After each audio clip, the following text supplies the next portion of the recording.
Hey y'all, this is Coach Bryant with a Bryant Boxing News update. So I'm gonna give you my post-fight breakdown. I watched the Gennady Golovkin Triple G versus the Miracle Man Danny Jacobs fight for middleweight domination. Right?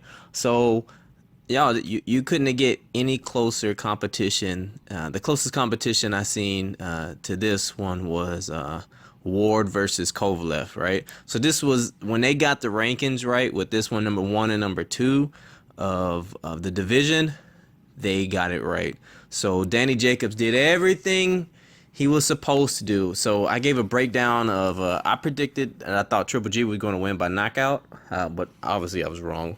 I did not see this going, and I don't see too many people thinking this is going to a unanimous decision. I thought either one or the other, Jacobs or Triple G was going to be knocked out, right?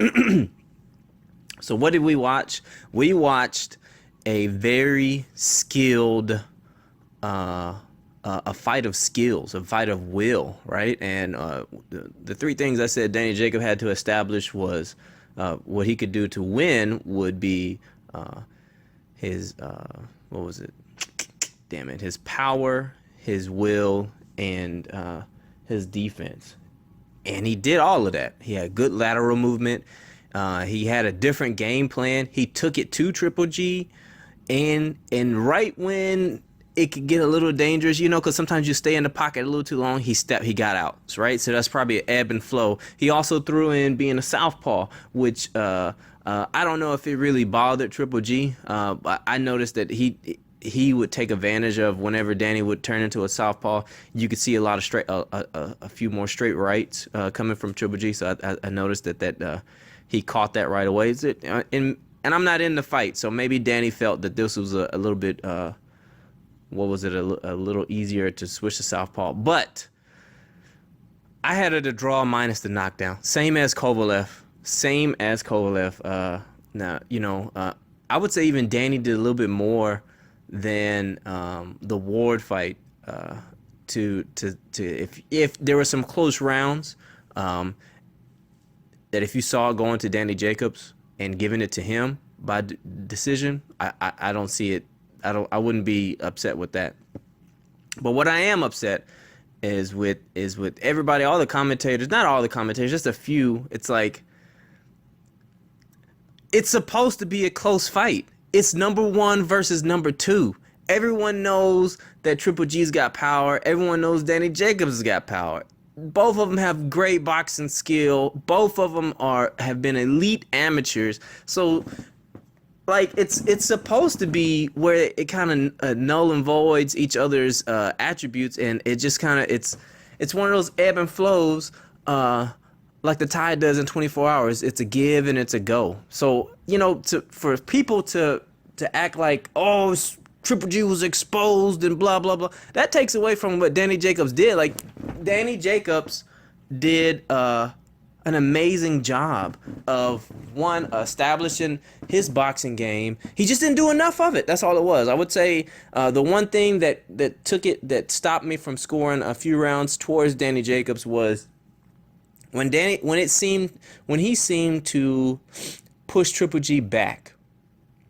Then I don't think he really capitalized on that. I wish he would have stayed in the pocket a little bit longer. Again, that's taking a chance for Danny Jacobs. You know what I'm saying? So in his mind, the rounds were so close. Maybe his team was like, yeah, you're good, you're good, you're good, you're good. But I did notice that, okay, so this is one thing. Danny Jacobs would get the oohs and the ahs of the crowds, right? But Triple G was more consistent. His jab would snap back Danny Jacobs' head all the time, right? And maybe he didn't just dominate. The fact that he didn't knock anyone out doesn't mean that he still didn't dominate the fight. Still doesn't mean that he wasn't a very dangerous opponent, because you got to understand, Danny Jacobs didn't stay in the pocket for a reason. And even though he may not have felt the full Triple G power, you didn't really get a good gauge on his post-fight interview. He said, it's not that bad. but he didn't want to stay in the pocket. He didn't stay in the pocket enough. So I'm gonna say it was enough to shake you off, right?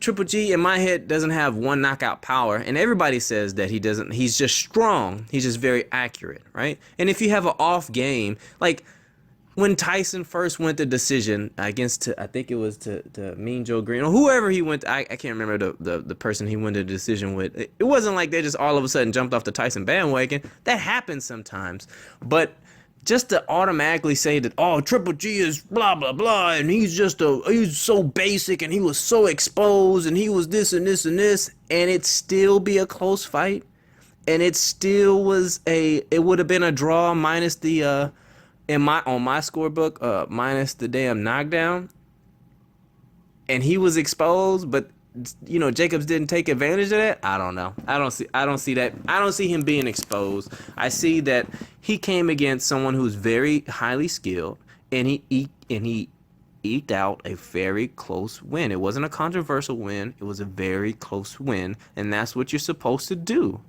So he's not fighting a bum, so he's just not going to rush through everybody. And then not all styles not all styles just, some fighters you just don't, all right, for example, Pacquiao knocked out Cotto, he knocked out Hatton, he knocked out who else did he knock out? He knocked out De La Hoya.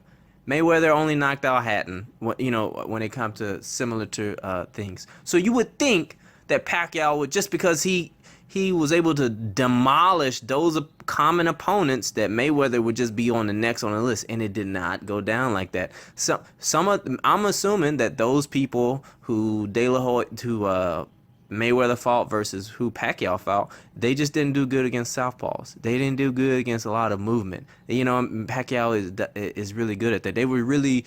And when you're fighting Mayweather, you're not really scared of his power per se, because he's inviting you to come in. Pacquiao's not inviting you to come in. Pacquiao's fucking just throwing at you. So those two different styles kind of didn't mash well together for those common opponents. Hence why Jacobs was not just a common opponent. Let me rephrase. Jacob's style probably gave Triple G issues. Like, he did everything he was supposed to. He was a bigger fighter. He had, surprisingly, he stood up. Triple G didn't really land any bombs, so every once in a while you see him, he would land a good one, but it wasn't like he was normally, he was just off. He had an off game. Now, do I feel that that he can lose? Look, dude, anybody can lose in boxing, right? And you just have to stand up, right? So the what is it? What is it? The Kell Brook fight. I think the Kell Brook fight didn't expose him, but it just said that you can box him, you can fight him. You're going to pay.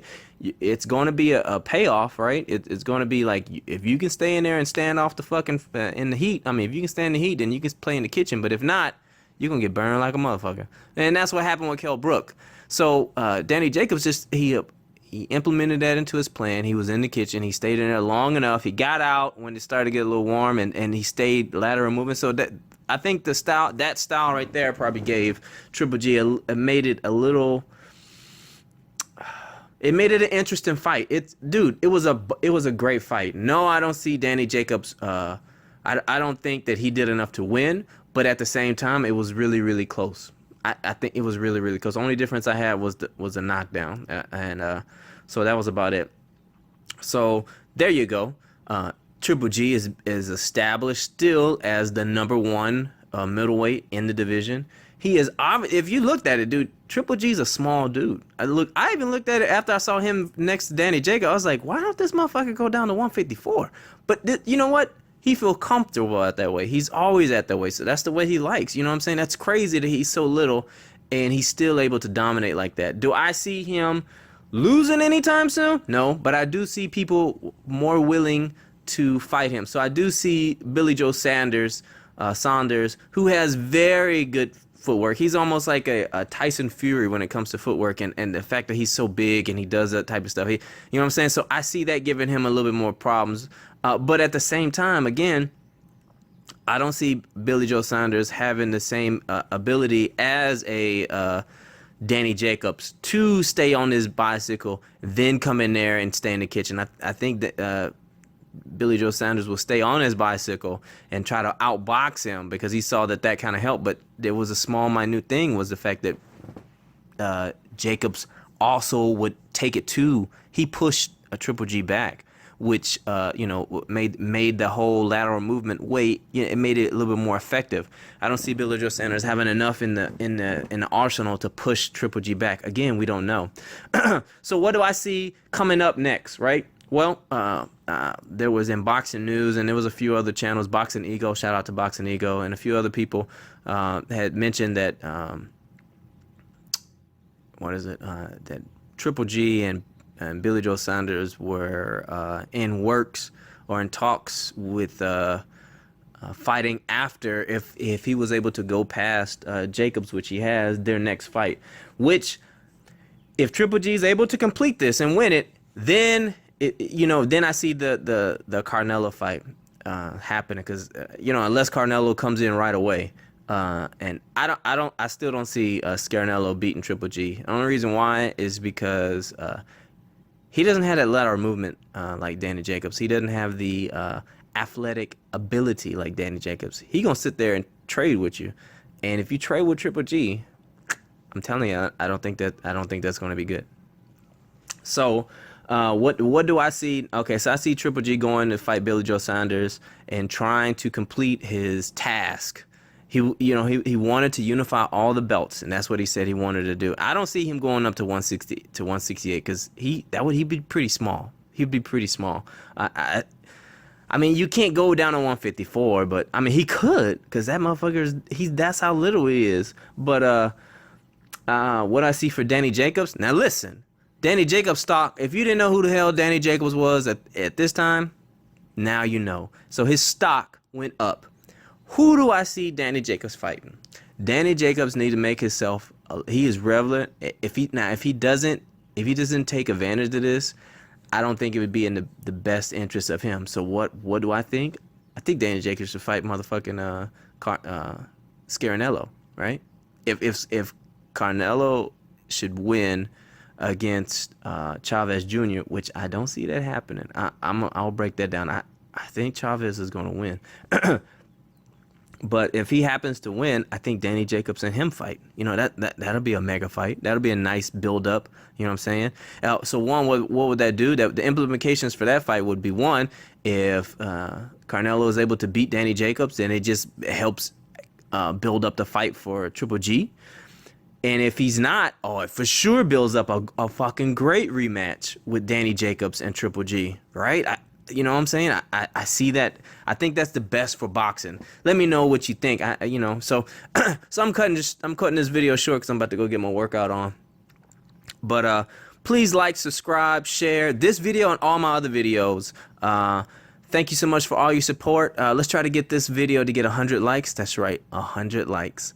And thank you for all your support. Pride never quit. Brian Boxing out. Peace.